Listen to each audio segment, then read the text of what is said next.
तो हमने last time E2 reaction शुरू किया था, थोड़ा सा बस स्टार्टिंग की इंट्रोडक्शन दी थी, तो आज हम वही करेंगे E2 मैकेनिज्म। ठीक है, चलो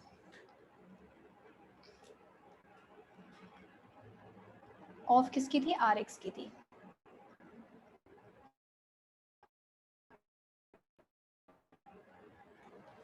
एजेंट यूज किया था कुछ, रिएजेंट जो नेगेटिवली चार्ज हो, स्ट्रॉन्ग बेस होने चाहिए basically, strong base are used, जो कि जैसे अगर मैं कंपैरिजन करूँ बेसिसिटी का तो वो कुछ ऐसा था, NH2 negative, OH negative, sorry इससे पहले RO नेगेटिव भी था,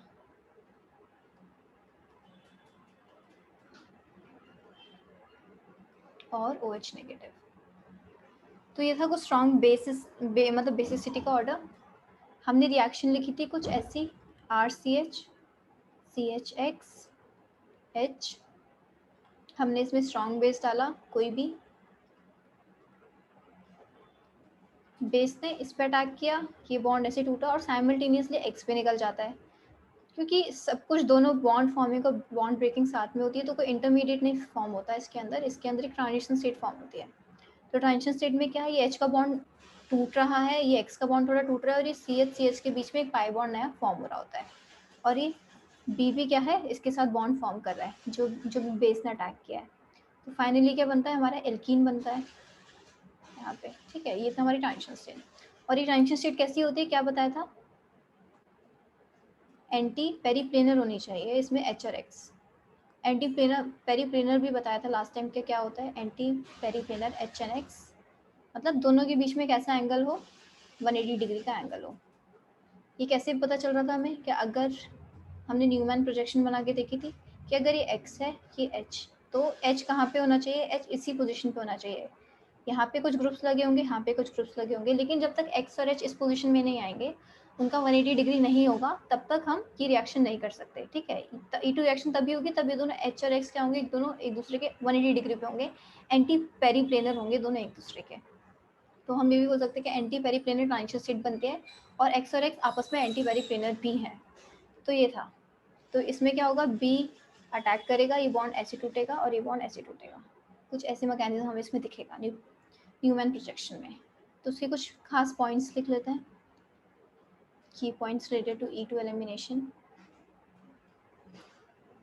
स्टेप की बात करें तो सिंगल स्टेप रिएक्शन है, क्योंकि कोई इंटरमीडिएट नहीं बनता, बस ट्रांजिशन स्टेप है। तो सिंगल स्टेप रिएक्शन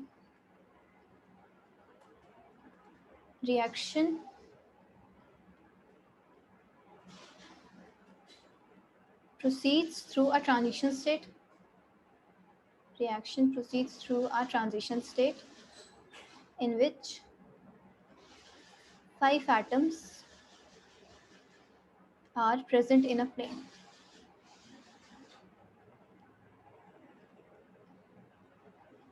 एक प्लेन में प्रेजेंट है, बेसिकली ये H, ये जो X था, ये X का बॉन्ड, ये H,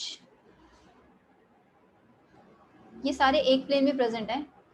X और H क्या है, सारा एक प्लेन में प्रेजेंट था, और ये B भी इसी प्लेन में आके H पे अटैक करता है। ठीक है, तो सारे के सारे एक प्लेन में प्रेजेंट होते हैं। Reaction which proceeds through a transition state in which 5 atoms are present in a plane. कौन से 5 एटम हैं जो प्रेजेंट है प्लेन में, एक तो बेस है जो आ रहा है, एक बीटा हाइड्रोजन है, बीटा हाइड्रोजन पे लगा ये जो कार्बन है ये भी इसी प्लेन में है, बीटा कार्बन, अल्फा कार्बन कौन सा होता है, जो X से लगा हुआ है, ये भी इसमें है, ये और ये हमारा बेस भी क्या है, इसी प्लेन में आ रहा है। ठीक है, तो ये 4 चीज इसी प्लेन में है, बेस, बीटा हाइड्रोजन, ये और X। तो ये 5 चीजें हमारी क्या है, एक ही प्लेन में है E2 एलिमिनेशन में।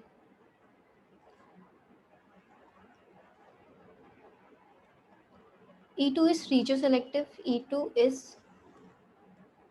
regioselective. regioselective क्या बोल रहे थे, कि जिसमें 2 तरीके के स्ट्रक्चरल आइसोमर्स बनेंगे। regioselective रिएक्शन, लेकिन उनका अमाउंट अनइवन होगा। जैसे एक सेटजेफ एल्कीन देखी थी, एक हॉफमैन एल्कीन देखी थी हमने E1 के केस में, उसमें मेजर क्या बन रही थी, सेटजेफ एल्कीन। यहाँ पे भी सेटजेफ एल्कीन ही मेजर बनेगी जनरली, पर काफ़ी बार बेस पे डिपेंड कर जाता है। And follows सेटजेफ rule. सेटजेफ रूल क्या बोल रहा था, जो ज़्यादा क्राउडेड एल्कीन होगी वो मेजर होगी। ठीक है, तो रीजो सेलेक्टिव है, तो दूसरी वाली एल्कीन भी बनेगी जो माइनर होती है हाफमैन, लेकिन उसका अमाउंट बहुत कम होगा। तो रीजो सेलेक्टिविटी क्या कह देती, क्या दो तरीके के स्ट्रक्चरल आइसोमर्स बनेंगे लेकिन उनका अमाउंट क्या होगा, अनइवन अमाउंट होगा। नेक्स्ट देखते हैं इसका फोर्थ पॉइंट। तो E2 इज स्टीरियो सेलेक्टिव भी होती है, स्टीरियो सेलेक्टिव भी होती है एंड स्टीरियो स्पेसिफिक भी होती है। स्टीरियो स्पेसिफिक, स्टीरियो सेलेक्टिव और स्टीरियो स्पेसिफिक का मतलब क्या है, इनके बारे में हम लिख लेते हैं पहले। Stereo selective,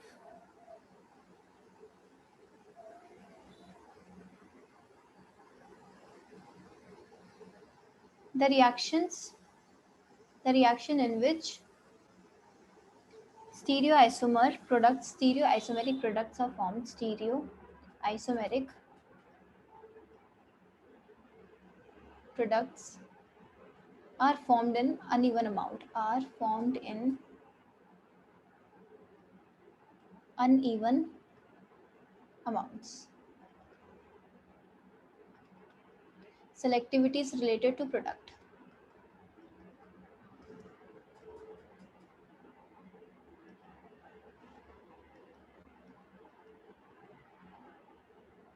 and stereo specific के बारे में देखो पहले।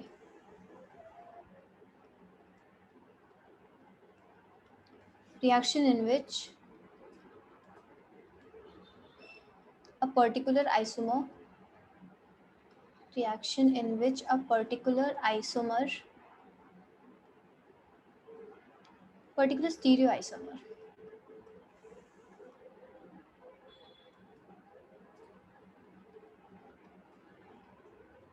of reactant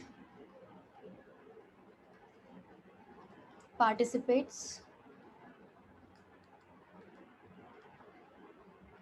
in a reaction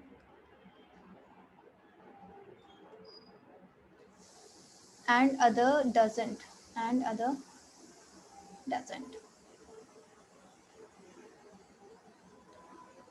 specificity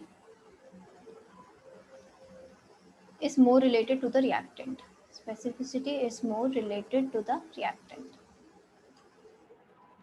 basically specificity क्या होती है, क्या एक प्रोडक्ट का आइसोमर, एक ही तरीके का कोई रिएक्टेंट का आइसोमर वही क्या रिएक्ट करवा के क्या दे पाएगा, प्रोडक्ट दे पाएगा। बेसिकली उसकी जो प्रोडक्ट की जो स्टीरियोकेमिस्ट्री है वो डिपेंड करेगी हमारी रिएक्टेंट की स्टीरियोकेमिस्ट्री पे। ठीक है, स्टीरियो सेलेक्टिविटी भी अभी हम एग्जांपल से देखेंगे तो हमें चीज़ें समझ में आएंगी। लेट्स सी, एग्जांपल देखते हैं हम।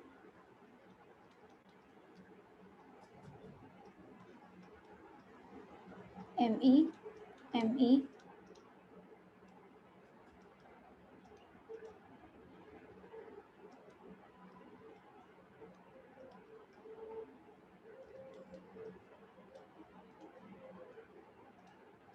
ETO नेगेटिव, और थोड़ा सा हीट किया क्योंकि एलिमिनेशन रिएक्शंस को हमें थोड़ी हीट देनी पड़ती है, और यहाँ पे क्या हुआ, E2 एलिमिनेशन होगी। ठीक है, तो पहली कंडीशन क्या थी E2 एलिमिनेशन के लिए, क्या जो हमारा रिएक्टेंट है इसमें क्या होनी चाहिए, एंटी पेरीप्लेनर H और X होने चाहिए, बेसिकली 180 डिग्री होना चाहिए।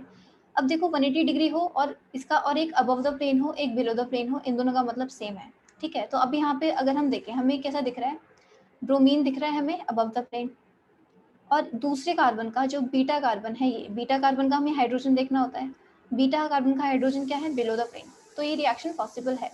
ठीक है, तो ये रिएक्शन पॉसिबल होगी तो ये वाला हाइड्रोजन जाएगा, ये वाला ब्रोमीन जाएगा।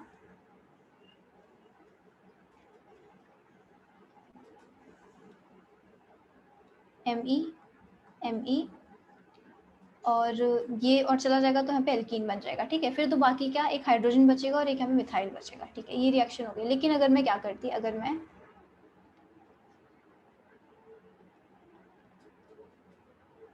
Me है, Me है यहाँ पे, प्रीवियस स्लाइड के लिए बोला था ना बनना। यस ओके, हो जाए तो बता देना। हो गया। Okay, thank you. अब है यहाँ पे Br है, ठीक है, और H है, और इधर H और यहाँ पे Me। ठीक है, अब मैंने सेम चीज़ करी, यहाँ पे E2O नेगेटिव डाला और हीट किया और यहाँ पे भी E2 एलिमिनेशन होनी चाहिए, ठीक है। लेकिन कंडीशन क्या थी होने की, क्या जो हमारा जो एंटी पेरिप्लेनर होने चाहिए H और Br, क्या यहाँ पे H और Br एंटी पेरिप्लेनर हैं? नहीं मैम। बताओ, या तो एंटी पेरिप्लेनर हो या फिर क्या हो हमारा, जैसे देखो Br भी अबव द प्लेन है, और ये जो दूसरा जो बीटा कार्बन ये है, इसका जो हाइड्रोजन है ये भी अबव द प्लेन है, दोनों ही अबव द प्लेन है, दोनों ही ऊपर जा रहे हैं। अगर मैं न्यूमैन प्रोजेक्शन में देखना चाहूँ दोनों अबव द प्लेन वाले सीन को, तो कैसा होगा, वो कुछ ऐसा होगा कि H और Br कुछ ऐसा होगा, ठीक है। तो ये दोनों साथ में एंटी पेरिप्लेनर कन्वर्स वो कॉन्फ़िगरेशन नहीं है इनकी, तो इस केस में रिएक्शन नहीं होगी। तो यहाँ पे क्या होता है, नो रिएक्ट, मतलब नो E2 एलिमिनेशन, हम कह सकते हैं कि no E2 elimination will occur. तो स्टीरियो स्पेसिफिक कैसे हुई, कि जब हमने ये वाला इसकी कॉन्फ़िगरेशन ली, ये वाला स्टीरियो आइसोमर लिया हमने, in which a particular stereo isomer of a reactant participates in a reaction. क्या वो स्टीरियो स्पेसिफिक का मतलब क्या है, reaction which a particular stereo isomer of a reactant participates in a reaction and other doesn't. तो ये compound देखोगे same है, ये वाला और ये वाला वैसे तो सेम है, लेकिन जो इसका स्टीरियो आइसोमर्स ही है बस एक दूसरे के, इसका RX अलग होगा, उसका RS कुछ अलग होगा, एक कार्बन का, ठीक है। तो ये वाला तो पार्टिसिपेट कर रहा है, ये मुझे प्रोडक्ट दे रहा है, लेकिन ये वाला क्या है, ये पार्टिसिपेट नहीं कर पा रहा। तो ये चीज़ क्या एक्सप्लेन करिए कि रिएक्शन स्टीरियो स्पेसिफिक है, कि एक ही मॉलिक्यूल का एक स्टीरियो आइसोमर क्या होगा, रिएक्ट करेगा, लेकिन दूसरा स्टीरियो आइसोमर नहीं रिएक्ट करेगा, क्योंकि दूसरे में क्या होगा, दूसरे में एंटी पेरिप्लेनर कॉन्फ़िगरेशन नहीं मिल पा रही होगी इसको, ठीक है। तो ये हमारी स्टीरियो स्पेसिफिसिटी बता देती है चीज़। स्टीरियो सेलेक्टिविटी क्या हो जाती है, क्या in which products are formed in uneven amounts, क्या दो जगह से हमारा Br आर जा सकता है।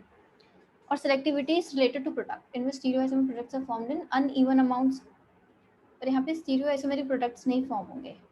वेट, ये चीज़ मैं भी कंफर्म करती हूँ, रुको थोड़ी देर में। इस पे reagents देख लेते हैं पहले। reagents जो हमने पहले लिखे, R negative, NH2 negative, RO negative और OH negative. Most commonly reagent जो होता है, मोस्ट कॉमनली यूज reagent जो भी ऊपर रिएक्शन में भी लिखा हुआ है, इसको हम एक और नाम से बोलते हैं अल्कोहलिक KOH और अल्कोहलिक NaOH, ठीक है। ये चीज़ जगह जगह पे कहाँ पे NCERT पे भी देखा होगा ये word alcoholic KOH, aqueous KOH। एक क्वेश्चन भी देखा होगा इस पे कि एक्वस KOH तो हमारा सब्स्टिट्यूशन कराता है, लेकिन अल्कोहलिक KOH क्या कराता है, एलिमिनेशन कराता है। ऐसा क्वेश्चन भी NCERT में बहुत एग्जाम में आने वाली चीज़ है। तो अल्कोहलिक KOH, अल्कोहलिक NaOH का मतलब क्या है। जब एक बार बेसिक मीडियम हम पढ़ रहे थे, या बेसिक मीडियम में रिएक्शन होगी तो ये मिलेगा, एसिडिक मीडियम में रिएक्शन होगी, तो एक डाउट भी पूछा था किसी ने, शायद कृष्ण ने। क्या डाउट था कि बेसिक मीडियम कैसे दिख रहा है। अब देखो यहाँ पे हमें बेसिक मीडियम दिख रहा है, लेकिन अल्कोहलिक KOH लिखा हुआ है, KOH है, NaOH है यानी कि बेस है, और अल्कोहलिक है यानी कि KOH होगा और साथ में क्या होगा, एक अल्कोहल होगा, ठीक है। इसका मतलब ये है कि KOH है और साथ में अल्कोहल है। इस KOH ने क्या इसका H ले लिया होगा, तो क्या बना रहा होगा यहाँ पे, R, बेसिकली RO नेगेटिव बन रहा होगा, इसने इसका H ले लिया होगा तो वाटर निकल जाएगा साथ में, और एक K+ बन जाएगा यहाँ पे, और ये यहाँ पे क्या साथ में निकलेगा, H2। सिमिलरली मैं NaOH के साथ करूँगी तो भी सेम रिएक्शन होगी,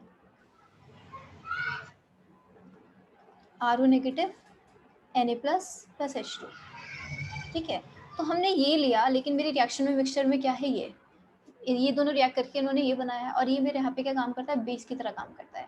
ये जितना आर को जितना मैं थोड़ा बल्कि बनाऊंगी, उतना ये अच्छा बेस होता जाएगा। आर जितना छोटा रखूंगी, वो न्यूक्लियोफाइल की तरह भी काम करेगा उतना ही। आर को जितना बड़ा करती रहूंगी, फॉर एग्जाम्पल MEO नेगेटिव ले लूँ तो वो काफ़ी अच्छा न्यूक्लियोफाइल भी है। E2O नेगेटिव को लूँ तो वो ज़्यादा अच्छा बेस है as compare to nucleophile comparison करूँगी। तो जैसे जैसे मैं आर का साइज बढ़ाती रहूँगी, वैसे वैसे बेसिसिटी इंक्रीज होती रहती है। इनके एग्जाम्पल्स अगर हम लिखें, कि RO नेगेटिव के एग्जाम्पल यही, MEO नेगेटिव दो तो मैंने अभी बताए, एक हम यूज़ कर चुके हैं E2O नेगेटिव, इसमें IPRO नेगेटिव, ये तो न्यूक्लियोफाइल की तरह काम कर ही नहीं पाएगा, ये तो बेस की तरह ही काम करेगा, हमने साइज इतना बढ़ा दिया है। और टर्शरी ब्यूटाइल O नेगेटिव, ठीक है। टर्शरी ब्यूटाइल का फॉर्मूला क्या होता है, CH3 CH3 CH3 O negative, और C CH3 CH3 CH O negative. ये क्या है? ये TBO नेगेटिव है, और ये क्या है? IPRO negative.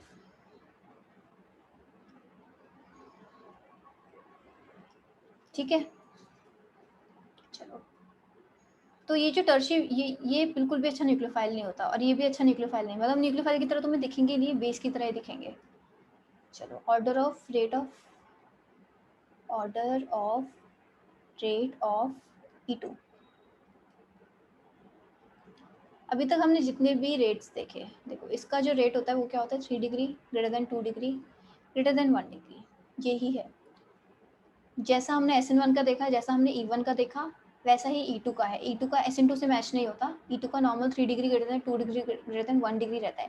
क्योंकि ये क्यों रीज़न है? क्योंकि हमारी ट्रांजिशन स्टेट में ऑलमोस्ट एल्कीन फॉर्म होने लगती है, और एल्कीन हमारी कौन सी ज़्यादा स्टेबल होती है? ज़्यादा क्राउडेड होती है। तो उस वजह से यही वाला जो हमारा यही वाला ऑर्डर हमारा फॉलो करता है। इसका लिख लो, सिंस ओलिफेनिक कैरेक्टर, ओलिफेनिक मतलब एल्कीन, पहले एल्कीन को ओलिफिन बोलते थे। Since olefinic character appears in TS itself, that's why crowded transition state is more stable and the rate of reaction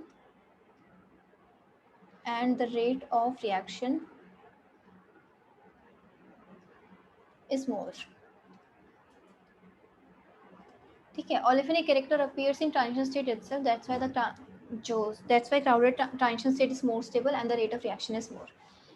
ये ऑर्डर होने के लिए रीज़न, क्योंकि ओलिफेनिक कैरेक्टर हमारे ट्रांजिशन स्टेट में ही दिख जाता है, इस वजह से यही वाला ऑर्डर हमारा फॉलो होता है हमारी इसके लिए। तो बस एक उल्टा ऑर्डर किसका है? SN2 का। बाकी SN1, E1 और E2 तीनों एक ही तरह का ऑर्डर फॉलो करता है। अगर हम एल्कीन की बात करें तो काइनेटिक्स की बात कर लेते हैं। इस रिएक्शन की काइनेटिक्स क्या होनी चाहिए? किस किस पे डिपेंड करेगा रेट? एक RX पे डिपेंड करेगा और एक बेस पे भी डिपेंड करेगा, क्योंकि दोनों मिला के ही हमारी ट्रांजिशन स्टेट दे रहे हैं। ठीक है, तो बेस लिख लेती हूँ नॉर्मली। ऑर्डर कितना हो जाएगा? 2। मॉलिकुलरिटी भी 2 होगी इसकी। स्टीरियो सेटजेफ रूल फॉलो होगा इसमें, सेटजेफ रूल। ठीक है, तो यानी कि Saytzeff alkene is major.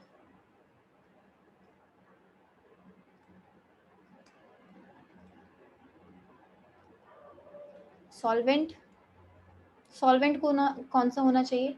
Polar protic ज़्यादा अच्छा होगा या पोलर ए प्रोटिक ज़्यादा अच्छा होगा?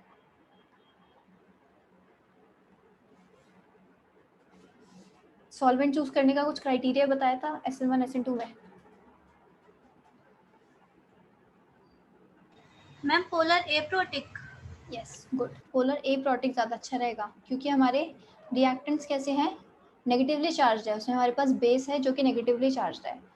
पोलर प्रोटिक ले लेंगे तो H+ आयंस उस बेस को काफ़ी स्टेबलाइज कर देंगे हाइड्रेशन करके उनका, तो वो अटैक नहीं कर पाएगा अच्छे से। ठीक है, और पोलर ए प्रोटिक में जो होता है पॉजिटिव चार्ज बहुत अंदर दबा हुआ होता है, वो नेगेटिव चार्ज को स्टेबलाइज नहीं कर पाता ज़्यादा, तो इसमें नेगेटिव चार्ज कंपैरेटिवली फ्री होगा अटैक करने के लिए। सॉल्वेंट इफेक्ट इसीलिए पढ़ाया था थोड़ा डीप में जाके, जिससे ये सब खुद गेस कर सको, याद करने की ज़रूरत ना पड़े, और तुम भूल जा रहे हो।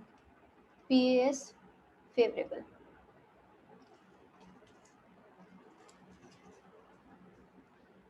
अब जैसे कुछ एग्जांपल्स देखते हैं। अगर Cl है, इसमें हमने क्या डाला? E2O नेगेटिव, वही हीट करी तो हमें कैसी एल्कीन मिलेगी? ऐसी, E2 एलिमिनेशन के अकॉर्डिंग। ठीक है, कुछ एग्जांपल्स तो इसमें मैंने डाला Cl, इसमें मैंने सेम चीज़ डाली जो यहाँ पे डाली थी, यहाँ पे भी क्या मिलेगा? यहाँ पे भी मिल जाएगा। ठीक है, यहाँ पे मुझे एंटी पेरिप्लेनर कॉन्फर्मेशन देखने की ज़रूरत है?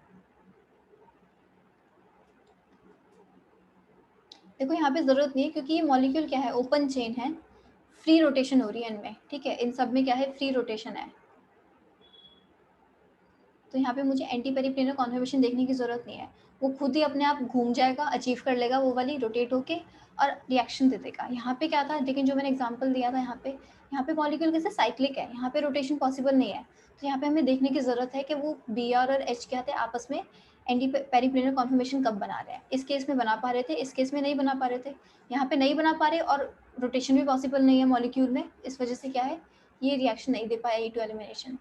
ओपन चेन होगी तो वो रोटेट कर लेगा आराम से, उसको कोई दिक्कत नहीं है, उसमें हमें देखने की जरूरत नहीं है। ये Cl है, इसमें मुझे प्रोडक्ट्स मिलेंगे, ठीक है। कितने टोटल प्रोडक्ट्स होंगे E2 के? मैम 3। 3? सिस ट्रांस भी तो बनेगा इसमें। तो 2 हो गए ना, हाँ सॉरी मैम 2। ठीक है, E2 के तो 2 ही हो गए, 2 यस मैम। ठीक है, 2 प्रोडक्ट्स होंगे सिस्टम। चलो 3 Cl, इसमें देखते हैं, इसमें ये मिलेगा, यहाँ पे भी मेरा क्या होगा, सिस और ट्रांस होगा। 4 देख लेते हैं। बाकी हाँ पॉसिबल यहाँ से भी हम कह सकते हैं कि यहाँ से भी H जा सकता है, एंटी पेरिप्लेनर बना लेगा यहाँ से भी, और यहाँ से भी मुझे मिल सकता है। तो अगर मैं वो वाले भी कंसिडर करना चाहूँ एल्कीन तो मैं करूँगी, लेकिन अभी मैं स्टेबल बता रही हूँ, तो ये टोटल वाली चीज़ मत देखो, यहाँ पे हम स्टेबल करेंगे। स्टेबल एल्कीन में अगर सिस ट्रांस पॉसिबल है तो मुझे वो बताना बस। चलो नेक्स्ट देखते हैं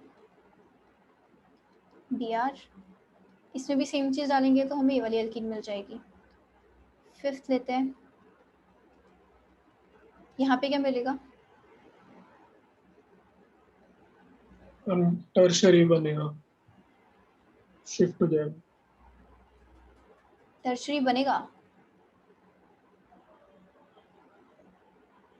क्या बोल रहे हो क्रिश, क्या बोला, फिर से बोलो।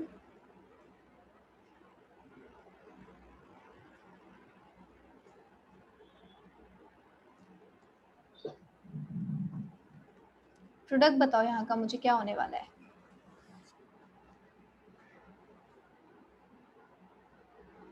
E2 एलिमिनेशन में किसकी जरूरत है, कौन से हाइड्रोजन की जरूरत है? Beta hydrogen. बीटा हाइड्रोजन यहाँ पे कहीं है, नो कहाँ पे मैम, नहीं है, नहीं, तो E2 एलिमिनेशन होगी कैसे?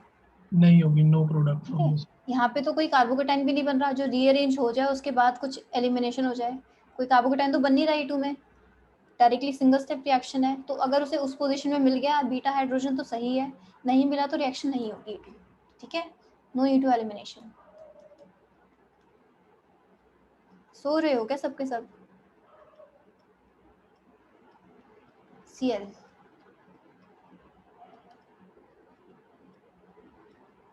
ये प्लस माइनर प्रोडक्ट देखें तो ये भी मिल सकता है, ठीक है, माइनर अगर देखना चाहे, मेजर तो यही होगा।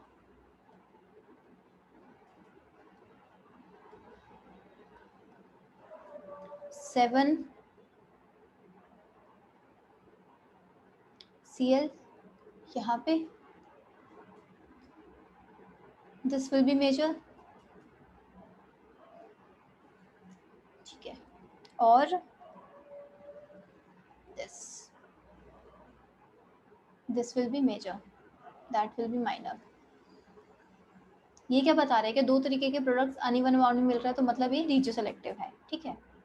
स्टीरियो सेलेक्टिविटी वाले भी एग्जांपल्स हमारे और भी आएंगे, स्टीरियो स्पेसिफिसिटी वाले।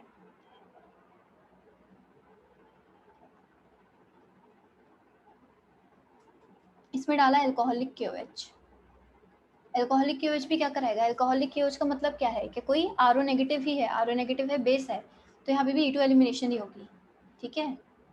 मेजर प्रोडक्ट क्या होगा,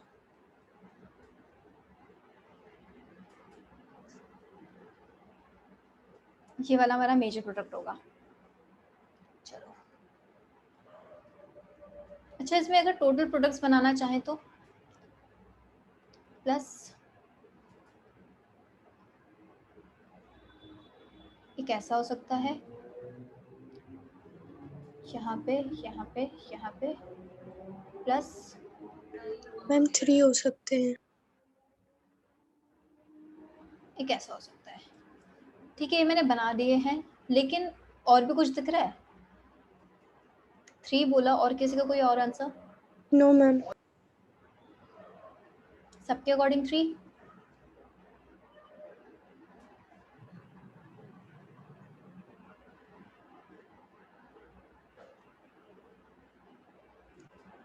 सिस ट्रांस की पॉसिबिलिटी दिख रही है कहीं? मैम सेकंड वाले में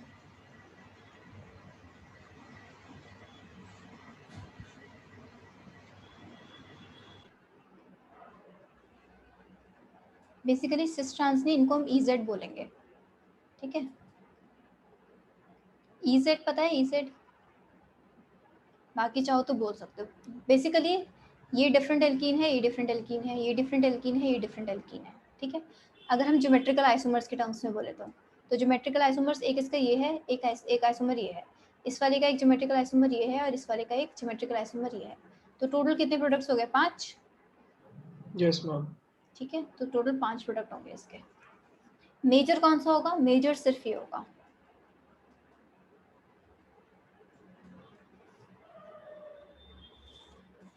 चलो,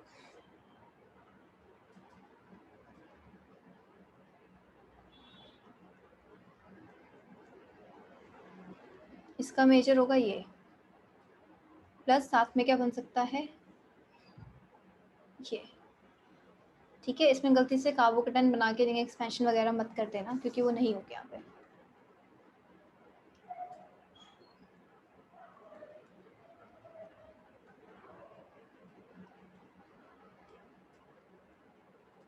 यहाँ पे क्या मिलेगा? ये।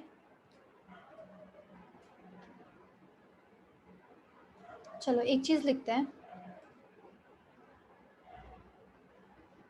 X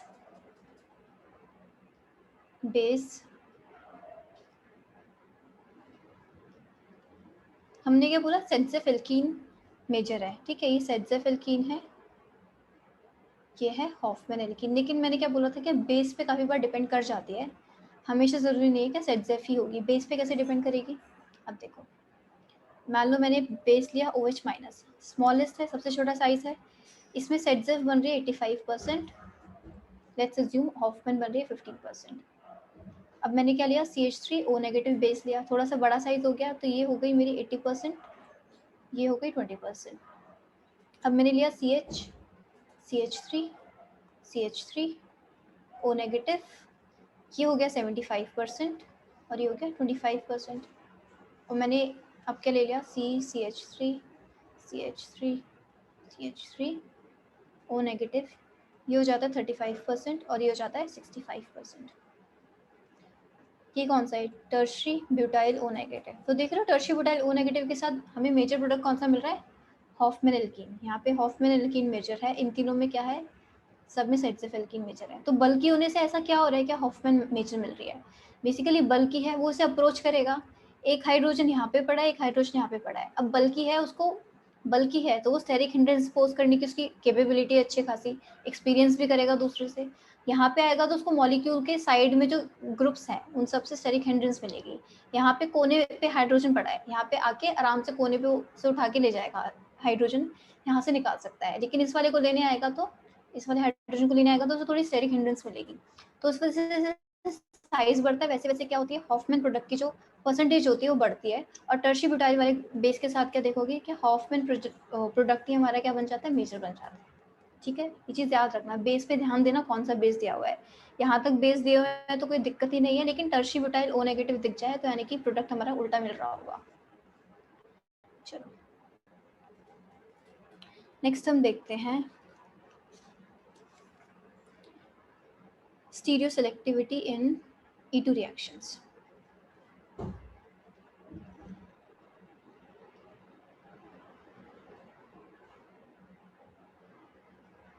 This is stereospecificity in E2 reactions.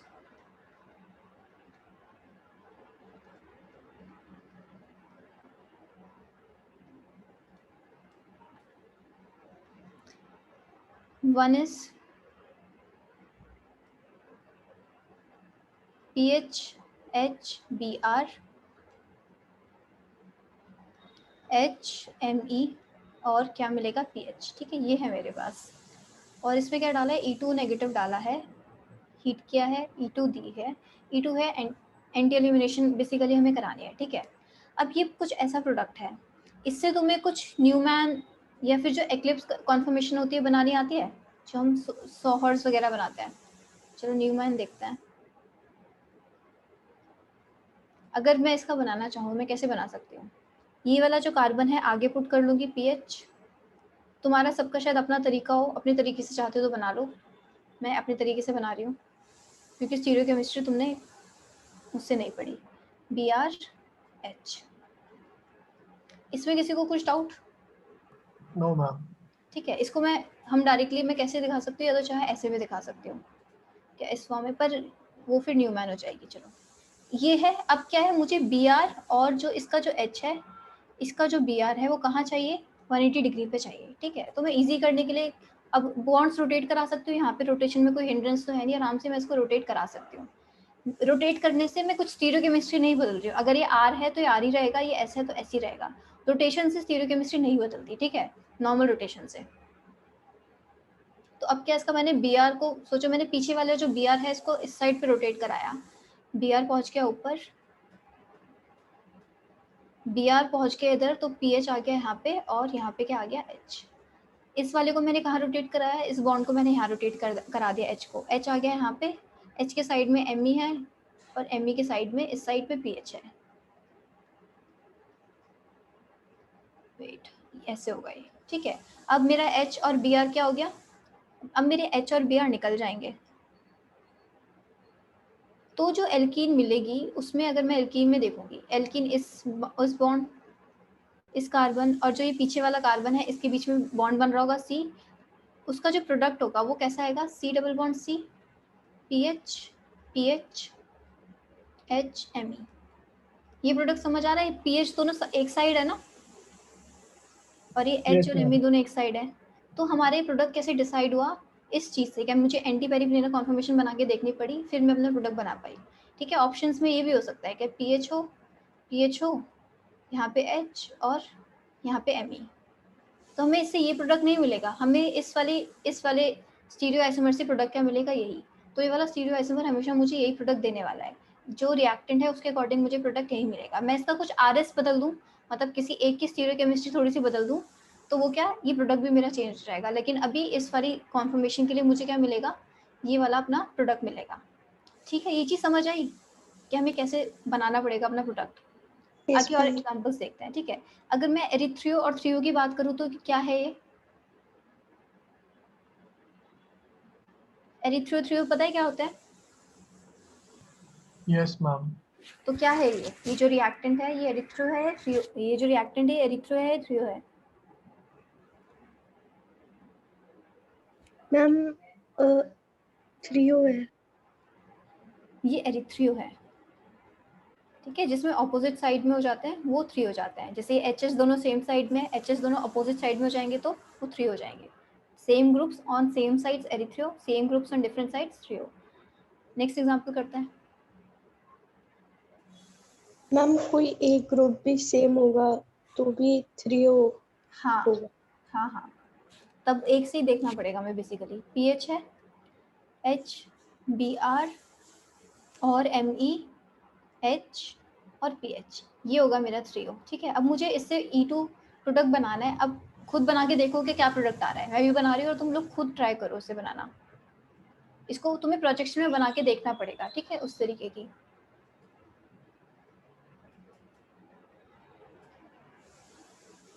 PH Me H PH eclipse में क्यों बना रही, क्योंकि एक्लिप्स से ही हम फिशर में कन्वर्ट करते हैं इसको। PH Br H,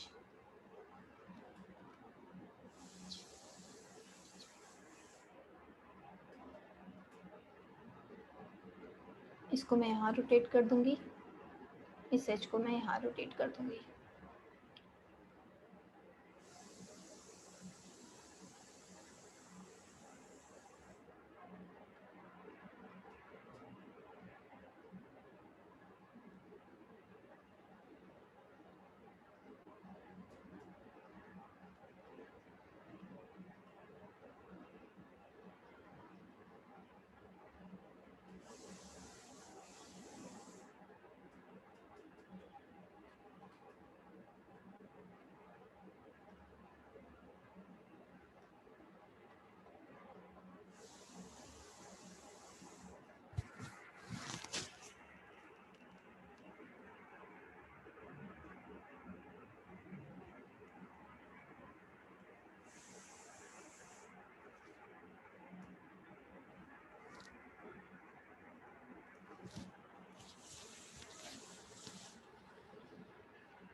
सबके आ रहे हैं प्रोडक्ट्स? ये वाला प्रोडक्ट आया है सबका? Yes ma'am. Yes ma'am. ये कार्बन वो कार्बन, एक बार पी एम और पी एच सामने और ये पी एच और एच सामने दूसरी साइड पे। चलो, तो अगर मैं इसको सिस या ट्रांस में से, अच्छा EZ पता है क्या है? EZ भी सीखा हुआ है तुम लोगों ने स्टीरियो केमिस्ट्री में? Yes ma'am. हाँ, तो मुझे E और Z में से बताओ ये क्या है?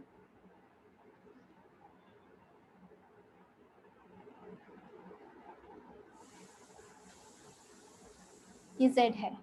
अगर मैं प्रायोरिटी देना चाहूँ इसमें, ये फर्स्ट प्रायोरिटी से दूंगी, सेकंड प्रायोरिटी से दूंगी, फर्स्ट प्रायोरिटी से दूंगी, सेकंड प्रायोरिटी से दूंगी, तो फर्स्ट प्रायोरिटी वाले जब एक साइड होते हैं तो वो Z हो जाता है। Z को हम सिस से कंपेयर करते हैं वैसे, और E को ट्रांस से कंपेयर करते हैं, ठीक है? तो ये फर्स्ट फर्स्ट वाले दोनों एक साइड में, तो ये सिस हो गए। E बेसिकली हमारे E हो गए, Z हो गए। यहाँ पे फर्स्ट प्रायोरिटी से सेकंड प्रायोरिटी से, फर्स्ट प्रायोरिटी से सेकंड प्रायोरिटी से, फर्स्ट फर्स्ट वाले दूर हो गए, तो ये कौन सा हो गया? E कॉन्फर्मेशन हो गया, ठीक है? या फिर ट्रांस बोल लो। अभी अभी हम ट्रांस देख पा रहे हैं, लेकिन हर बार हम इसे ट्रांस की तरह नहीं देख सकते, हमें EZ की तरह देखना पड़ जाता है। चलो, इतना ठीक है। नेक्स्ट देखते हैं। नेक्स्ट एग्जांपल के साथ करो। 3MEHBrHETME, इसके साथ मुझे प्रोडक्ट बताओ।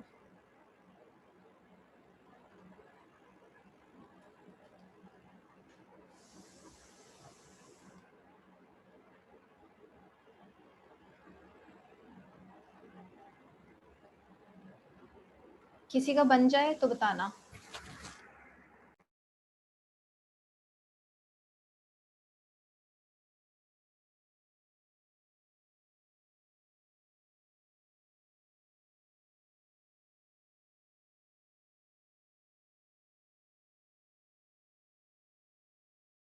मैम इसमें भी ई आ रहा है।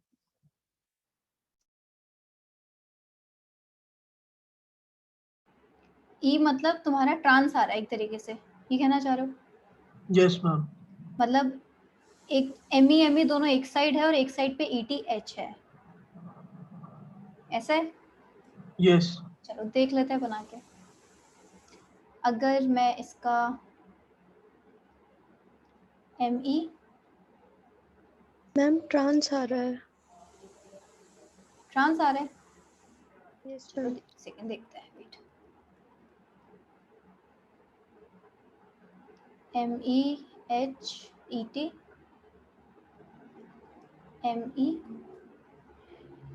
MEBRH, ठीक है? रोटेट कर लेते हैं ज़रा इसे। BRHME, और क्योंकि H मुझे ऊपर चाहिए तो HMEET,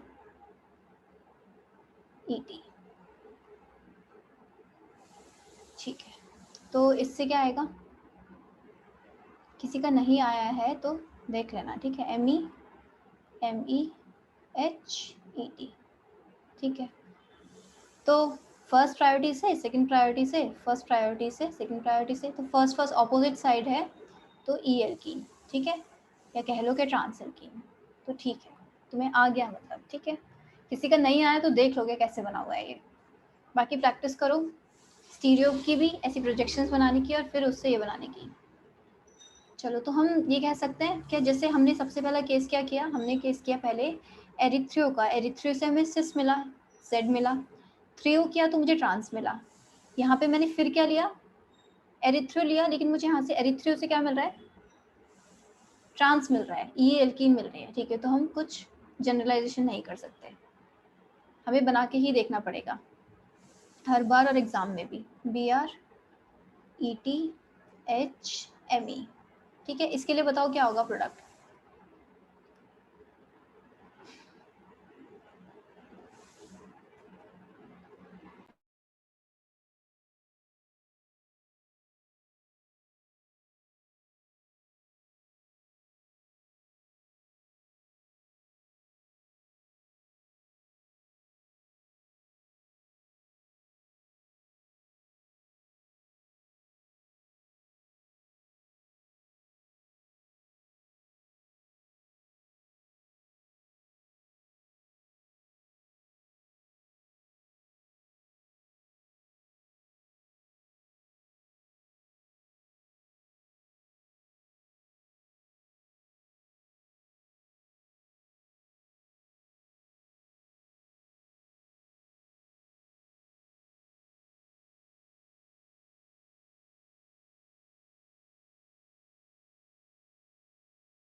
मैम सिस आ रहा है।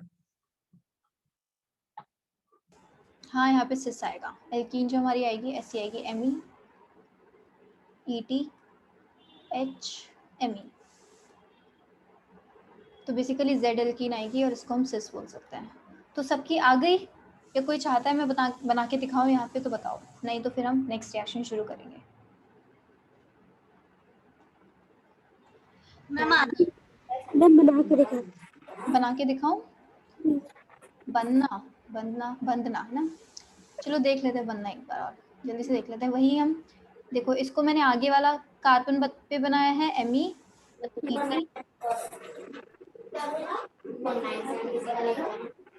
ME और Br और H।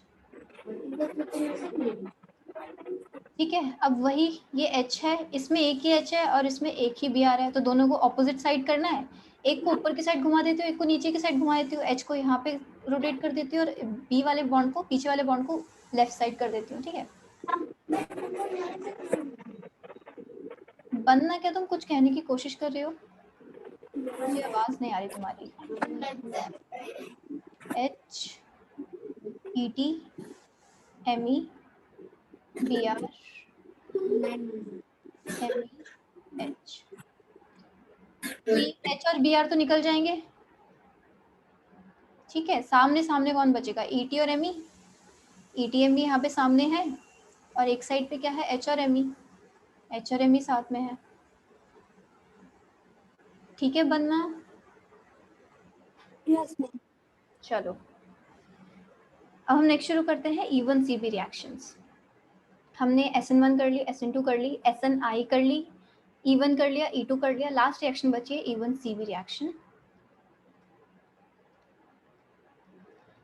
एलिमिनेशन के अंदर। ठीक है, इसमें क्या था? पहले कार्बन आयन बन रहा था, कार्बन आयन, फिर इसमें X- निकल रहा था। इसको बोल देते हैं यूनिमोलिकुलर एलिमिनेशन रिएक्शन।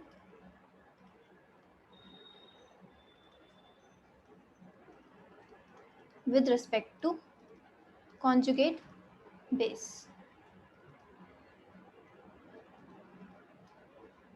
इसका मतलब क्या है? Let's see. अच्छा एक चीज, ये जो रिएक्शन हमने E2 पढ़ी, मैंने यहाँ पे लिखवाया है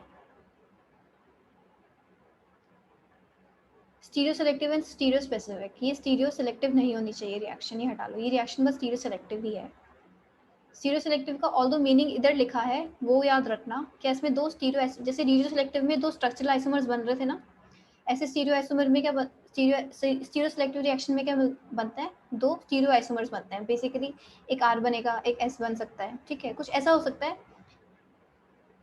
लेकिन ये बस स्टीरियो सेलेक्टिव है, इतना याद रखना। सॉरी, स्टीरियो स्पेसिफिक है। हमने जो रिएक्शंस देखे उसमें सब में हमने देखा कि हमें स्टीरियो स्पेसिफिसिटी का पता चला। एक तरीके के रिएक्टर ने एक तरीके का प्रोडक्ट दिया। इस तरीके के एरिथ्रियम हमने देखा कि यहाँ पे Z ही दे रहा है, और इस केस में इस तरह के इसके स्टीरियो आइसोमर ने क्या दिया? ट्रांस ही दिया। ठीक है, ये वाला स्टीरियो आइसोमर कभी Z नहीं देगा इसके लिए, बेसिकली ये वाला प्रोडक्ट कभी Z नहीं देगा इसके लिए रिएक्टेंट। तो ये दिस इज स्टीरियो स्पेसिफिसिटी। क्या रिएक्टेंट का कोई कॉन्फर्मेशन रिएक्ट कर रहा है और वो एक ही तरीके का प्रोडक्ट दे रहा है। E1CB देखते हैं, unimolecular elimination reaction with respect to conjugate base. अब इसमें कार्बन आयन बन रहा है, तो अगर इलेक्ट्रॉन विड्रॉइंग ग्रुप्स लगे होंगे तो हमारा carbon ion will be stable. ठीक है, एक तरफ लिखा हुआ है लीविंग ग्रुप, जो कि कुछ भी हो सकता है, हेलोजन हो सकता है, कुछ भी हो सकता है। एक तरफ H है जो निकलेगा, और इस H, क्योंकि H निकलेगा H प्लस की तरह, कार्बन पे बनेगा कार्बन आयन, नेगेटिव चार्ज आएगा, तो इसके साथ मैं इलेक्ट्रॉन विड्रॉइंग ग्रुप लगा दूँ तो ये नेगेटिव चार्ज बहुत स्टेबल होगा। और E1CB की खासियत ये है कि जो नेगेटिव चार्ज बनता है वो बनता है इसलिए क्योंकि वो काफ़ी स्टेबल होता है। E1CB में फर्स्ट स्टेप में हमेशा कार्बन आयन बनेगा। क्यों? क्योंकि इस कार्बन के साइड में हमेशा एक इलेक्ट्रॉन विड्रॉइंग ग्रुप लगा होगा जो उस कार्बन आयन को काफ़ी स्टेबल बना रहा होता है। तो अगर इसमें मैंने OH- डाला, इलेक्ट्रॉन विड्रॉइंग ग्रुप, इस पे नेगेटिव चार्ज, ये negative charge electron withdrawing group से स्टेबल हो रहा होगा, स्टेबल रहेगा, अपने रेजोनेंस के थ्रू हो रहा होगा, कैसे भी हो रहा होगा, लेकिन फाइनली ऐसे निकल जाएगा हमारा लीविंग ग्रुप और हमारा product will be C double bond C। ये कुछ ऐसा प्रोडक्ट होगा हमारा। ठीक है, इसको मैं क्या बोल दूंगी? Conjugate base. ऐसे क्योंकि ये इसने H प्लस दिया है तो उसको एसिड बोल सकते हैं, और क्योंकि ये बना है यहाँ पे कॉन्जुगेट बेस। इसकी कंडीशंस देख लेते हैं।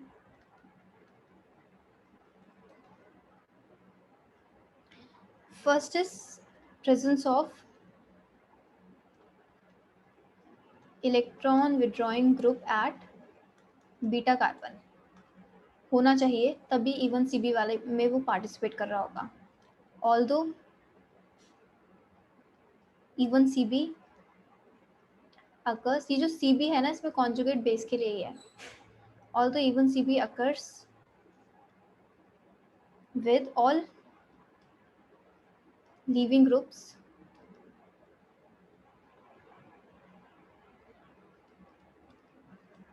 but poor leaving group favors even CB.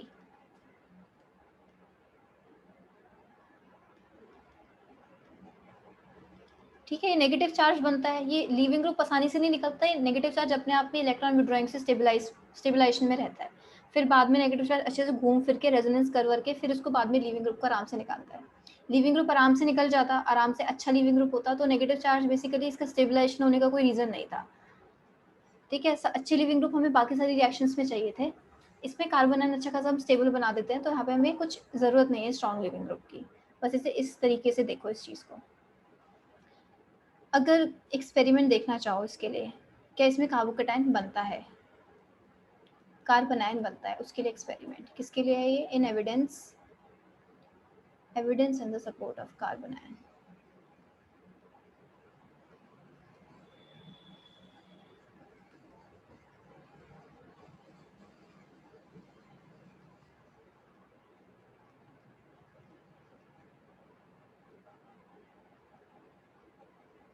देखो एक चीज़ लिखते हैं इसमें, इलेक्ट्रॉन विड्रॉइंग ग्रुप है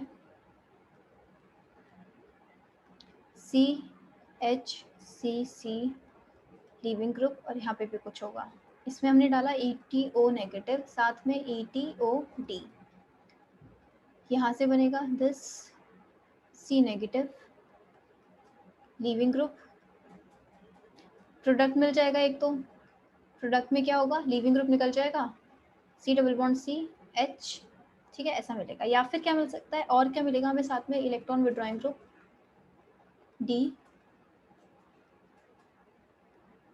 C और लीविंग ग्रुप। बेसिकली ये क्या है, ये जो मिला है ये एक्चुअली में रिएक्टेंट ही है। रिएक्टेंट कब, अगर ये रिएक्शन मान लो यहाँ तक बनी और हमने क्या लिया, पुअर लिविंग ग्रुप लिया, तो हो सकता है रिएक्शन वापस से H+ लेके बैकवर्ड चली जाए।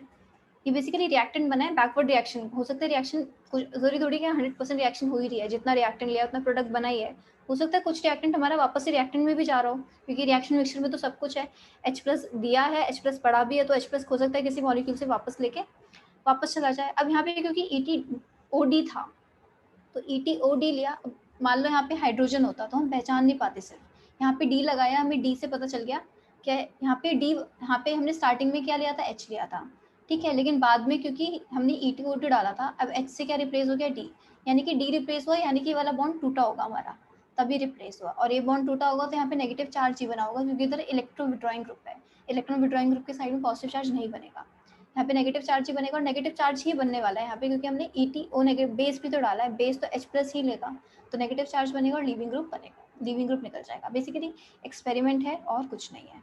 एग्जाम्पल्स देख लेते हैं कुछ, इसके आंसर्स बताना है इसका, ठीक है। इलेक्ट्रॉन एग्जाम्पल है Cl CH Cl F देख रहे हो कितने सारे इलेक्ट्रॉन विड्रॉइंग ग्रुप्स लगा दिए दोनों जगह पे, दोनों जगह पे जरूरत नहीं है, बेसिकली जहाँ पे H है वहाँ हो तो काफ़ी है। क्या होगा, Cl C, ये मुझे बताओ, ये नेगेटिव चार्ज किस इफेक्ट के थ्रू स्टेबलाइज्ड है? Ma'am -I +M -I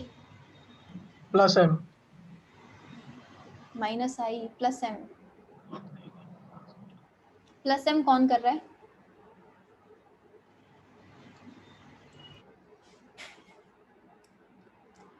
-I के थ्रू हो रहा है +M।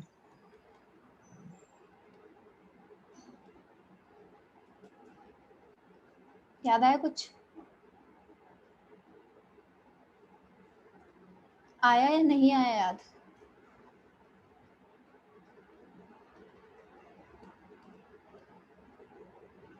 हाँ या ना तो बोल दो।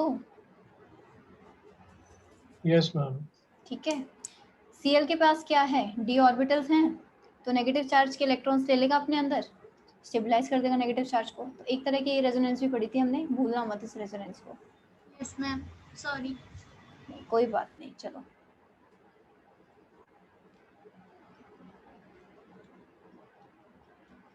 CH2 CH2 NO2, चलो EtO नेगेटिव डाला है और EtOD डाला है। OD डाल दो, OH डाल दो, कोई बात नहीं, मुझे बस प्रोडक्ट बताओ क्या बनेगा। लीविंग ग्रुप कौन है यहाँ पे?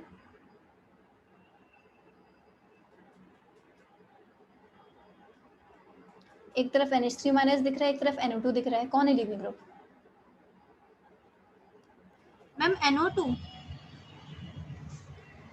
चलो ये बताओ, मैं नेगेटिव चार्ज कहाँ बनाऊं जो ज़्यादा स्टेबल बने? NO2 के पास वाले कार्बन पे बनाऊं या NH3 प्लस के कार्बन पे बनाऊं? कहाँ बनाऊं नेगेटिव चार्ज जो ज़्यादा स्टेबल बने? पास। NH3। NH3 के पास वाला ज़्यादा स्टेबल बनेगा, किस इफेक्ट से?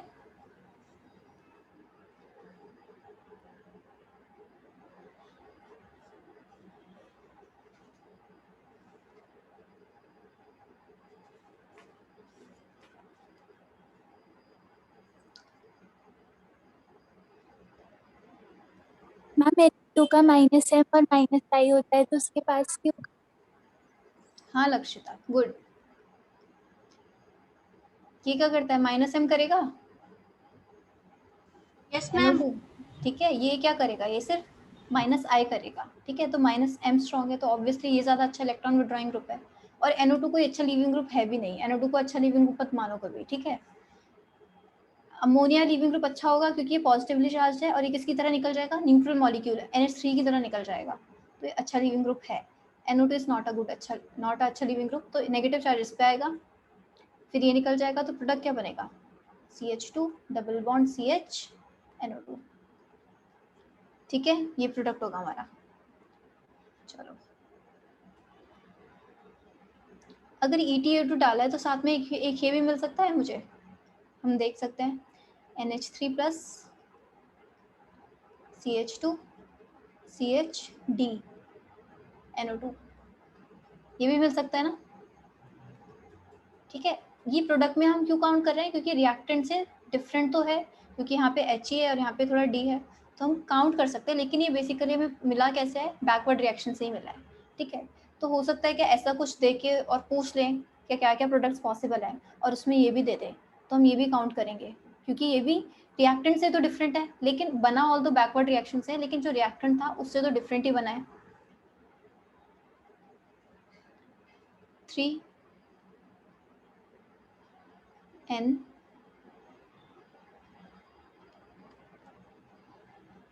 इसमें बताओ कौन निकलेगा,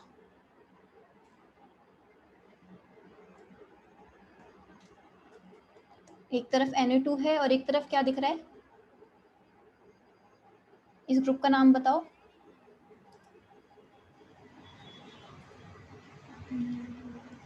देखो इजी है, pyridine। हाँ pyridine है ये। तो NO स्टेबलाइज कौन करेगा नेगेटिव चार्ज को ज़्यादा, NO2 ही करेगा -M से। pyridine तो कुछ नहीं कर सकता, pyridine के पास तो उल्टा इलेक्ट्रॉन्स है, वो थोड़ा बेसिक है, ठीक है वो, और हमें लेकिन इलेक्ट्रॉन विड्रॉइंग ग्रुप चाहिए यहाँ पे, तो जो कि NO2 है, तो प्रोडक्ट क्या बनेगा, NO2, ठीक है। और साथ में जो लीविंग ग्रुप होगा वो निकलेगा, जो लीविंग ग्रुप कैसे निकलेगा, pyridine, ये निकल जाएगा हमारा लीविंग ग्रुप जो यहाँ पे था। किसी को किसी भी पॉइंट पे मैकेनिज्म देखना हो किसी रिएक्शन का तो बता देना, बाकी मैकेनिज्म तो एकदम सेम है। यहाँ पे हम एंटी पेरिप्लेनर क्यों नहीं देख, वैसे तो इवन सीबी है तो यहाँ पे एंटी पेरिप्लेनर कुछ है ही नहीं। चलो ये है, यहाँ पे OH माइनस डाला है, कहाँ बनेगा नेगेटिव चार्ज, अगर मैं इसको डबल बॉन्ड O वाले कार्बन के, डबल बॉन्ड O वाले कार्बन पे नहीं, उसके बराबर में जो कार्बन है उसको, बीटा कार्बन, सॉरी, इस पे बनेगा, इसका नेगेटिव चार्ज रेजोनेंस में जाएगा O पे, 1 पे बना दूंगी तो वो नहीं जाएगा, ठीक है। इस पे नेगेटिव चार्ज जाएगा, तो लीविंग ग्रुप कौन है, OH, ठीक है, तो यहाँ पे वो निकलेगा, तो CH3 CH double bond CH CH double bond O, ठीक है। इसको हम बोलते हैं एल्डोल, ये जो रिएक्टेंट है हमारा। ये बेसिकली एक पार्ट है, ये जो स्टेप मैंने किया है, ये जो फोर्थ रिएक्शन है, एक थोड़ी बड़ी रिएक्शन का एल्डोल कंडेंसेशन का पार्ट है, हम पढ़ेंगे आगे, ठीक है। तो ये एल्डोल है, एल्डोल की बोला एल फ्रॉम एल्डिहाइड जो कि ये वाला ग्रुप है, और ओल फ्रॉम एल्कोहल, OH फ्रॉम ये इस वाला, तो इस पार्ट का नाम होता है एल्डोल। फिफ्थ इज OH, यहाँ पे भी सेम चीज़ होगी, ठीक है। नेगेटिव चार्ज कहाँ बनेगा, यहाँ पे, क्योंकि ये डिलोकलाइज्ड होगा यहाँ पे। फिर वापस से प्रोडक्ट क्या बन जाएगा, चलो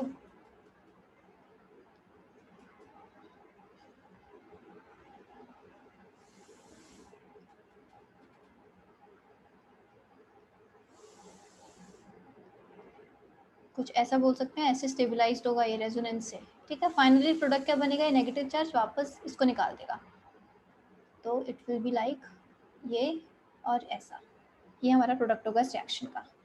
नेक्स्ट रिएक्शन देखते हैं, CH3 S double bond O, S double bond O, O CH2 CH2 NO2 OH negative.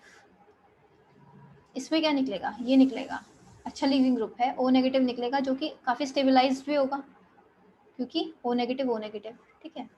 बाकी और ज़्यादा अच्छा रीज़न क्या है, क्योंकि यहाँ पे जो नेगेटिव बनेगा वो ज़्यादा NO2 से -M से स्टेबलाइज होगा। लीविंग ग्रुप अच्छा हो ना हो उससे फ़र्क नहीं पड़ता, यहाँ पे हमें नेगेटिव चार्ज की स्टेबलाइजेशन देखनी है। ये हटा देते हैं,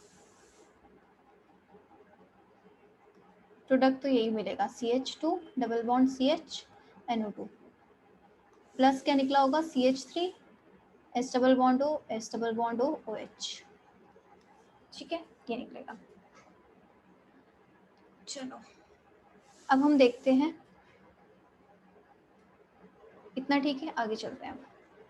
केसेस देखते हैं जहाँ पे हॉफमैन एल्कीन मेजर प्रोडक्ट बनेगी, कुछ ऐसी रिएक्शंस जहाँ पे हॉफमैन एल्कीन मेजर प्रोडक्ट बनेगी, ठीक है। और ये याद रखनी है, फिर Hofmann alkene is major product. Generally काफ़ी हर जगह पे तुम्हें क्या दिखेगा, सेटजेफ ही मेजर बन रही होगी, लेकिन ये जो केसेस लिख रहे हैं उधर हॉफमैन एल्कीन मेजर बनेगी।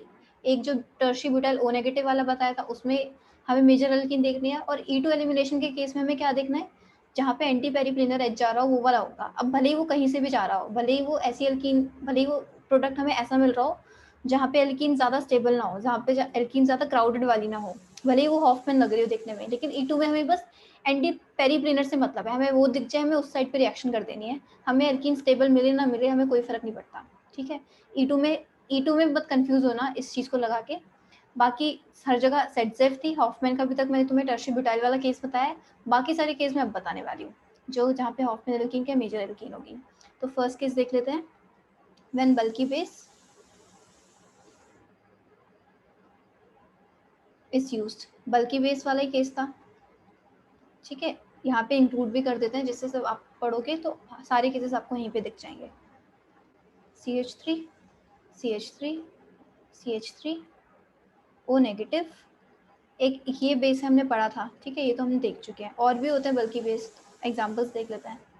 CH3 CH NH CH CH3, तो बेसिकली नाइट्रोजन है, इस पे जो R ग्रुप्स लगे हैं इस सेकेंडरी R2NH है, बस जो R ग्रुप्स लगे हैं वो कौन से ग्रुप्स हैं, आइसोप्रोपाइल ग्रुप्स हैं, तो उसको क्या बोलते हैं, डाई आइसोप्रोपाइल अमीन। आइसोप्रोपाइल ग्रुप मैंने तुम्हें स्टार्टिंग में याद कराया था कि कौन सा ग्रुप है, ठीक है। ये दोनों ग्रुप्स आइसोप्रोपाइल ग्रुप्स हैं।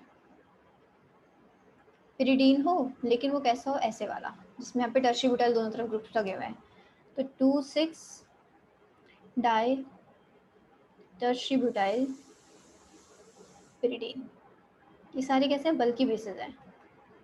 तो E2 एलिमीन मतलब E2 एल्कीन में कहीं E2 में नहीं, जैसे नॉर्मल एलिमिनेशन में तुम्हें बेस ऐसा दिख रहा हो बल्कि, तो क्या देगा वो हमारा हॉफमैन एल्कीन देगा।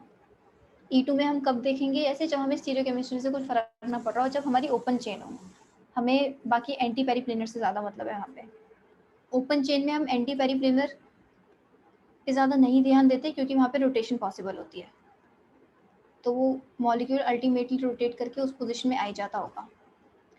देखते हैं अब ET O नेगेटिव हीट किया, यहाँ पे E2 करानी है। अब क्योंकि मॉलिक्यूल हमारा ओपन चेन ही है तो हमें एंटी पेरीप्लेनर का खतरा कुछ वो नहीं है कि हो गया नहीं होगी, वो खुद अपने आप रोटेट करके कर जाएगा। ठीक है, तो एक बार हमने बेस ये लिया E2 में, एक बार हमने बेस ये लिया, तो हमें प्रोडक्ट्स कौन से मिलेंगे? जब हमने छोटा बेस लिया, एक हाइड्रोजन ये है बीटा और एक हाइड्रोजन बीटा हाइड्रोजन ये है, और दोनों तरफ ही रोटेशन पॉसिबल है, तो दोनों हाइड्रोजन ही रिएक्ट कर सकते हैं। तो जब E2 होगा तो ये वाला रिएक्ट करेगा, जिससे मुझे कैसी एल्कीन मिलेगी? क्राउडेड एल्कीन मिलेगी। और अगर मैंने टर्शियरी ब्यूटाइल लिया तो मेजर प्रोडक्ट कौन सा होगा? CH3 CCH3। Hofmann alkene. तो ये तभी हॉफमैन हो जाएगा। ठीक है, तो ये सेटजेफ एल्कीन है major, and this is Hofmann major.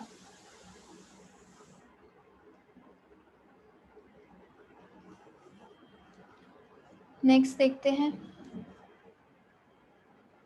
Example ही। ये ग्रुप है मेरे पास, रिएक्टेंट है, और मैंने इसमें क्या क्या डाला है? MENH2 डाला एक जगह, बेस है, हीट किया है, और एक जगह क्या डाला है? Isopropyl 2NH। कौन सा बेस है ये जो अभी पीछे लिखवाया है? यहाँ भी E2 होने वाली है, यहाँ भी E2 होने वाली है, ये वाला बेस है ये जो लिखवाया था ना, डाई आइसोप्रोपाइल अमीन, इसको मैंने कैसे लिख दिया? आइसोप्रोपाइल का होल ट्वाइस और NH, वही है, सेम है। तो इसमें मेजर प्रोडक्ट क्या होगा? क्योंकि ये छोटा बेस है तो ये क्राउडेड वाली एल्कीन देगा, और क्योंकि बल्कि बेस है तो ये वाली एल्कीन मेजर देगा। यहाँ पे इसके लिए मेजर। सेकंड केस देखते हैं जहाँ पे हमें हॉफमैन एल्कीन मिलती है, when poor leaving group is present. When poor leaving group is present.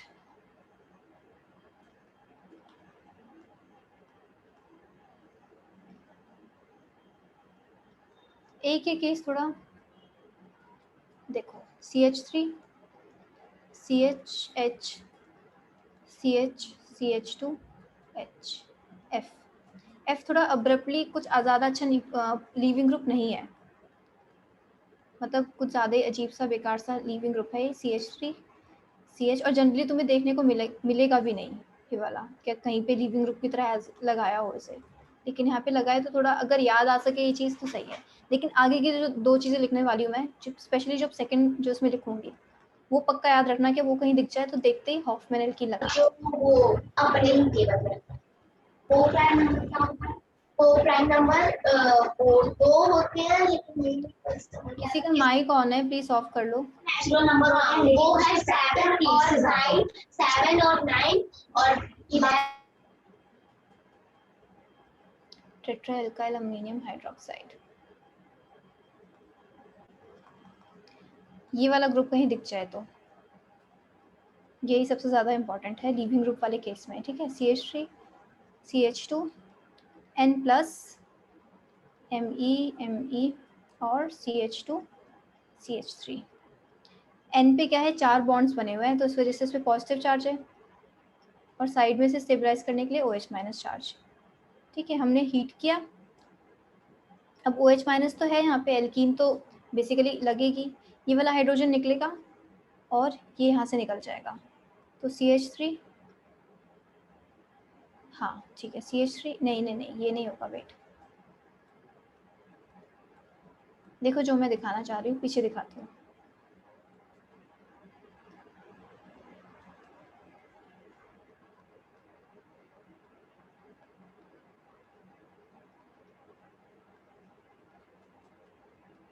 देखो, एक ग्रुप ये वाला है, एक ग्रुप ये वाला है, इससे बीटा हाइड्रोजन जाएगा तो कैसी एल्कीन मिलेगी? सेटजेफ। ठीक है, यहाँ से जाए बीटा हाइड्रोजन, यहाँ से भी जा सकता है, तो कैसी एल्कीन मिलेगी? थोड़ी हमें अनस्टेबल हॉफमैन एल्कीन मिलेगी। देखो, तो इसका क्या मिलेगा? हीट होगा, इसको मैंने हीट किया तो मुझे मिलेगा CH2 डबल बॉन्ड CH2, साथ में N Me CH2 CH2 CH3, तो ये वाली एल्कीन मिली। ठीक है, यहाँ पे भी हाइड्रोजन है, ये भी जा सकता था, तब मुझे कौन सी एल्कीन मिलती? उस केस में CH3 CH double bond CH2 मिलता। लेकिन यहाँ ये नहीं बन रहा है, यहाँ पे ये बन रहा है। ऑल्दो ये वाली एल्कीन यहाँ पे कम स्टेबल है, लेकिन फिर भी यहाँ पे फॉर्म हो रही है, ठीक है। तो ये एक्सेप्शन हमें याद रखनी है कि ये इस केस में ऐसे वाले जिसमें नाइट्रोजन भी प्लस है, ऐसा वाला लीविंग ग्रुप प्रेजेंट हो, तो यहाँ पे तो हॉफमैन ही बननी है। थर्ड केस क्या होता है इसके लिए? थर्ड केस है CH3 CHH CH2 S plus CH3 CH2 CH2H। तो एक हाइड्रोजन बीटा वाला ये, एक हाइड्रोजन बीटा वाला ये, OH माइनस, हीट, तो क्या मिलेगा? CH2 डबल बॉन्ड CH2 यहीं से जाएगा और साथ में मुझे मिल जाएगा CH3 CH CH2 S CH3। यहाँ पे भी सल्फर पे प्लस था, ठीक है। तो 3 केसेस हमने देखे इसके अंदर पुअर लिविंग ग्रुप में। एक तो F लगाओ, एक ही टेट्रा एल्काइल अमोनियम हाइड्रोक्साइड हो, और एक ही सल्फर वाला जिसपे सल्फर में पॉजिटिव हो। तो इन तीनों में क्या होगा? लिविंग ग्रुप्स के केस में ज़्यादा हॉफमैन एल्कीन ज़्यादा बनेगी, ठीक है।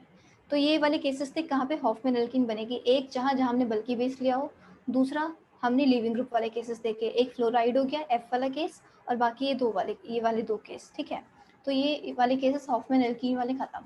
नेक्स्ट हम आते हैं, एक और छोटी सी रिएक्शन है, डाई डीहेलोजिनेशन।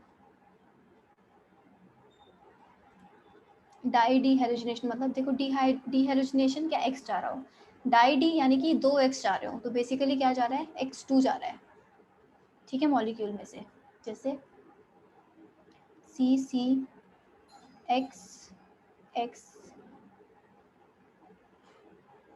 इसमें हम क्या डाल रहे हैं? NaI डाल रहे हैं, एसीटोन डाल रहे हैं। या फिर ये रिएक्शन और कैसे हो सकती है? जिंक डस्ट से भी हो सकती है।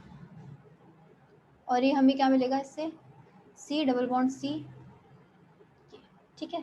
NaI एसीटोन से एक वो रिएक्शन भी हो रही थी, हेलोजन एक्सचेंज। वो मत कर देना, वो कब हो रही थी? जब हमारे पास सिर्फ क्या है?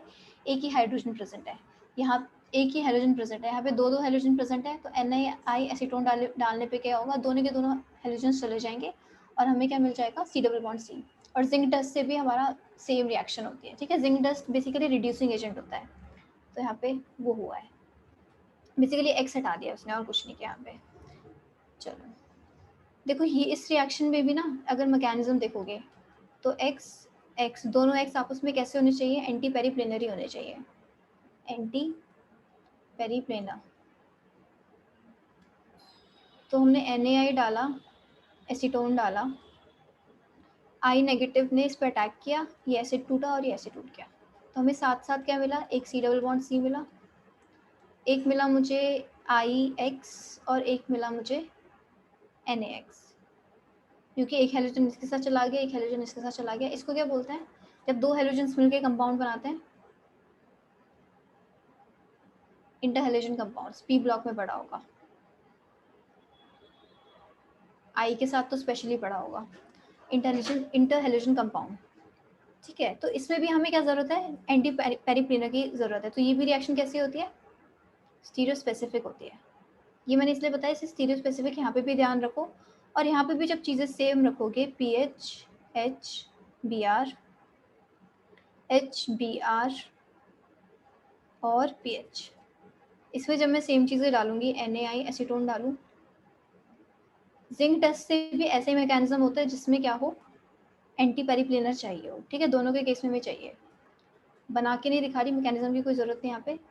वो चीज़ सेम जैसे हमने A2 के केस में करी थी, सेम वहाँ वही चीज़ यहाँ पे करनी है। क्या एक का Br, एक Br ये दूसरे, अब दोनों Br आपस में क्या होने चाहिए? ऑपोजिट डायरेक्शन में होनी चाहिए। चलो बना के देख लेते हैं एक बार।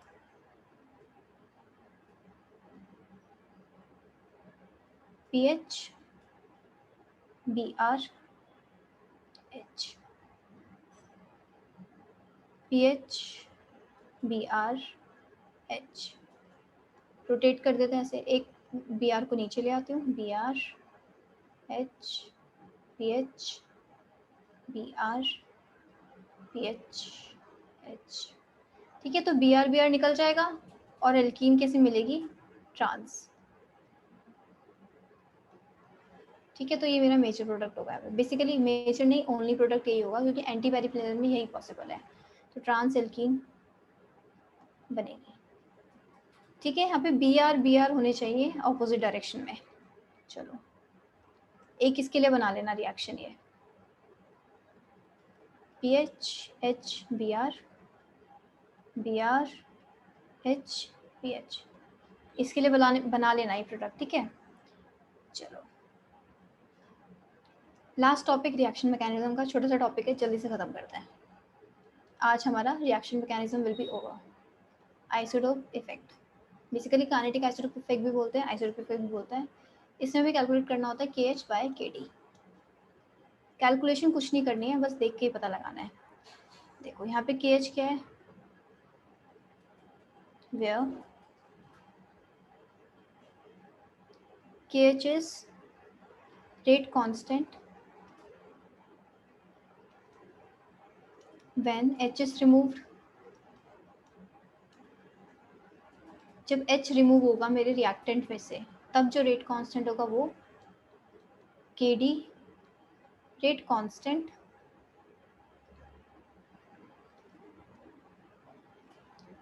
बेसिकली इन्हें स्मॉल के कर लो, क्योंकि रेट कांस्टेंट है स्मॉल के, बिग के is equilibrium constant when D is removed. तो KH/KD कहाँ से कहाँ लाई करता है, KH/KD लाइन बिटवीन 7 and 1, ठीक है। KH/KD की वैल्यू इन दोनों में लाई करेगी कहीं ना कहीं, 7 और 1 के बीच। तो if KH/KD is equal to 1, kinetic isotope effect is not observed। kinetic छोड़ो, isotope effect लिख लो बस।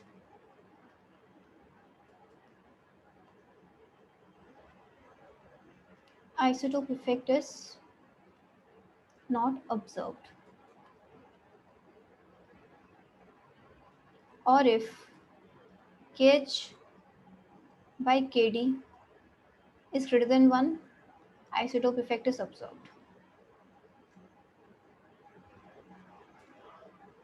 तो हमें बेसिकली इससे क्या पता चलता है, इससे ही पता चलता है क्या, हमारा जो हाइड्रोजन है वो हमारा किस स्टेप में टूट रहा है, वो किसी स्लोएस्ट स्टेप में टूट रहा है या नॉर्मल ऐसी जनरली किसी फास्ट स्टेप में टूट रहा है। हमें इससे वो डिफरेंस पता चलता है।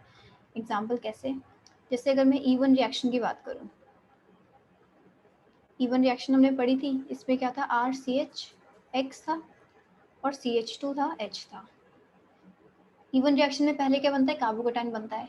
तो पहला कौन बॉन्ड टूटता है, CX बॉन्ड टूटता है, ठीक है। तो -X निकलेगा और RDS ये है, तो RCH plus CH2H। Finally base ने रिएक्ट किया फास्ट, तो R C double bond CH C double bond CH2, ठीक है। हम ये सेम रिएक्शन कराते हैं किसके साथ, X के साथ, CH2D। सेम रिएक्शन हमने कराई, फर्स्ट स्टेप यही हुआ एकदम same, RDS RCH plus CH2D। अब मुझे बताओ कि बॉन्ड किसका स्ट्रॉन्ग है, CH का या CD का।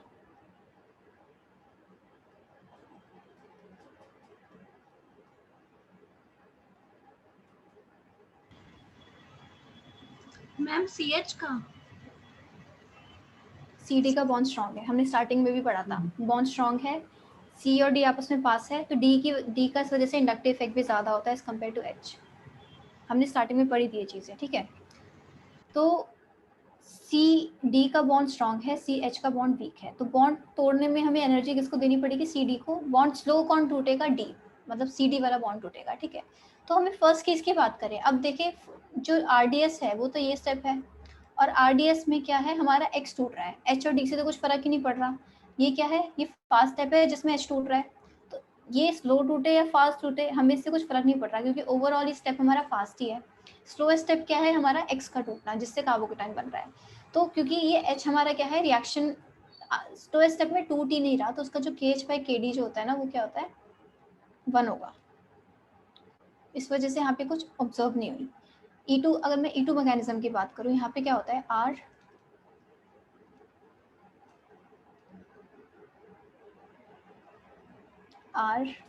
CH CH2X बेस है, मान लो उसका रेट है R3, बेस ने इस पे अटैक किया, ये ऐसे गया, ये ऐसे गया, ये E2 मैकेनिज्म था।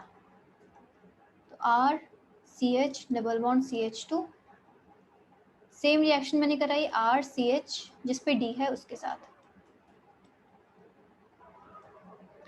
बेस है यहाँ पे और इसका मान लो क्या है R4 है, तो RCD डबल बॉन्ड CH2, ठीक है। यहाँ पे भी सेम रिएक्शन ही, बेस ने यहाँ पे अटैक किया, ये और ये निकल गया। तो अब मुझे बताओ रेट किसका ज़्यादा होगा, R3 का ज़्यादा होगा, R4 का ज़्यादा होगा? मैम R4 का। रेट ज़्यादा यानी कि रिएक्शन फास्ट हुई है, R3. Ma'am R3। तो R3 ज़्यादा होगा R4 से, क्योंकि बॉन्ड्स की बात करें तो CD बॉन्ड ज़्यादा स्ट्रॉन्ग है CH से, ठीक है, स्ट्रेंथ की बात कर सकते हैं हम। तो जो ज़्यादा स्ट्रॉन्ग है उसे टूटने में ज़्यादा टाइम लगेगा, ज़्यादा एनर्जी देनी पड़ेगी। तो क्योंकि CD देर में टूट रहा है तो उसका रेट क्या होगा, थोड़ा स्लो हो जाएगा कंपैरेटिवली। CH जल्दी टूट जा रहा है तो उसका रेट क्या होगा, थोड़ा फास्ट होगा, ठीक है। तो ये चीज़ थी यहाँ पे। और क्योंकि ये सिंगल स्टेप रिएक्शन है तो ये स्टेप क्या है, RDS भी है, ठीक है। तो RDS है और RDS में हमारा CH और CD वाला बॉन्ड टूट रहा है, तो यानी कि इससे हमें रेट में फ़र्क दिख रहा होगा यहाँ पे दोनों के केस में। तो अगर मैं यहाँ पे इसके टर्म्स में KH, यहाँ पे मैंने कुछ KH कैलकुलेट किया होगा, यहाँ का मैंने KD कैलकुलेट किया होगा, यहाँ पे KH बाई KD की वैल्यू क्या आएगी, ग्रेटर देन 1। यहाँ पे KH बाई KD की वैल्यू 1 क्यों थी, क्योंकि RDS में कुछ टूट ही नहीं रहा था। मैं यहाँ के लिए KH कैलकुलेट करती, KD कैलकुलेट करती, मान लो ये R1 है, ये है R2, तो यहाँ का R1 क्या आता, R1 is equal to R2 आता।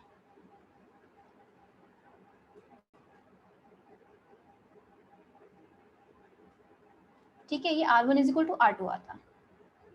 तो क्यों, क्योंकि जो हमारा H है और D है वो कहाँ, वो टूट नहीं रहा है हमारे इसके अंदर, मतलब हमारे रिएक्शन, हमारे रेट डिटरमिनिंग स्टेप में नहीं टूट रहा है। यहाँ पे H और D क्या है, रेट डिटरमिनिंग स्टेप में टूट रहा है, तो हमारे रेट अफेक्ट हो रहा है। तो रेट स्लो कौन सा हो जा रहा है, इसका। तो बेसिकली रेट अफेक्ट हो रहा है, तो इस वजह से जो उसका KH होगा इस रेट के लिए, इस रेट के लिए KD होगा, तो KH बाई KD की वैल्यू क्या होगी, ग्रेटर देन 1 होगी, क्योंकि R3 is greater than R4 है। यहाँ पे R1 is equal to R2 ही आएगा, रेट पे कुछ फर्क नहीं पड़ा, इसलिए KH बाई KD क्या हो रहा है 1। रेट किसके डायरेक्टली प्रोपोर्शनल होता है, कॉन्स्टेंट की तो होता है ना प्रोपोर्शनल, साथ में कंसनट्रेशन भी होती हैं, लेकिन ये कॉन्स्टेंट भी आता है उस वाली रिएक्शन में, मतलब उस वाली रेट लॉ में हमारे। इतना ठीक है।